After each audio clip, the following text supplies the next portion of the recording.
Hoje eu quero te mostrar um dos pontos mais perigosos e menos discutidos da reforma tributária, porque muita gente ainda está olhando para a reforma de forma errada. A maioria dos empresários ainda pensa assim: o imposto vai subir ou vai cair? Mas talvez nem seja essa a pergunta correta. A pergunta correta, no nosso ponto de vista, é como a nova lógica da reforma vai alterar a margem da minha empresa. E eu te digo isso porque a reforma tributária não impacta apenas a alíquota. Ela muda a formação de preço, a dinâmica de créditos, a tributação no destino, composição de custo e, principalmente, a forma como o imposto conversa com a operação da empresa. Isso cria um problema muito sério. Tem empresa que pode perder margem mesmo sem aumento relevante da carga tributária.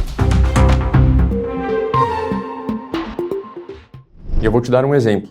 Imagine uma empresa que hoje consegue operar muito bem com determinada lógica de crédito de ICMS, PIS e COFINS. Ela precifica os produtos considerando essa estrutura. E com a reforma, a lógica muda completamente. A CBS e o IBS passam a operar dentro de um modelo muito mais próximo de IVA.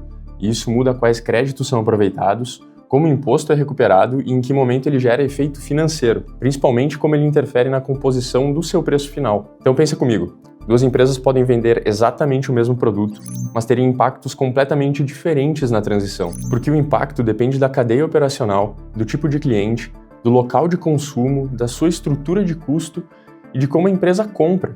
Talvez aqui esteja um dos pontos mais perigosos dessa transição. Muita empresa ainda acha que isso é um problema da contabilidade, e não é. Isso é um problema operacional e estratégico da empresa, porque uma parametrização errada no ERP começa a gerar uma classificação incorreta, tributação errada e um aproveitamento incorreto de créditos. E o ambiente fiscal hoje é completamente diferente do que existia anos atrás. O governo ele não depende mais apenas de fiscalização tradicional. Hoje existe um cruzamento de dados, uma integração entre fiscos, uma rastreabilidade digital e uma análise qualitativa do contribuinte. Ou seja, o fisco ele começa a entender o padrão operacional da empresa. E isso conversa diretamente com outra mudança que quase ninguém está percebendo, que é o fortalecimento da lógica da conformidade fiscal. Então a tendência do novo sistema é privilegiar empresas organizadas e aumentar a pressão sobre empresas desestruturadas operacionalmente. E isso fica muito claro quando a gente observa temas atuais como o devedor contumaz, programas de conformidade, rastreabilidade das operações e um aumento da qualidade das obrigações acessórias. Hoje não basta apenas pagar imposto, a empresa precisa informar corretamente, e essa talvez seja uma das maiores mudanças culturais da reforma tributária, porque o foco ele deixa de ser apenas na arrecadação e passa a ser também no comportamento fiscal do contribuinte. E agora temos um ponto muito mais interessante. Muita gente acha que o impacto da reforma só começa em 2033, mas isso não é verdade.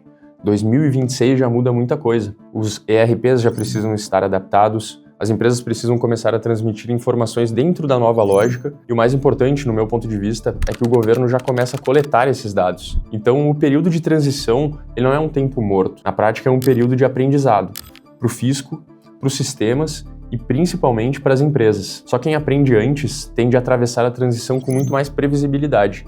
Quem deixa para reagir depois provavelmente vai fazer ajustes muito mais caros, mais traumáticos e com menos margem de manobra. A reforma tributária não é apenas uma mudança jurídica, é uma mudança de lógica operacional e as empresas que entenderem isso cedo provavelmente sairão muito na frente nos próximos anos. Então esse foi o conteúdo de hoje. Para mais informações, nos siga no canal e fique atento. Até a próxima!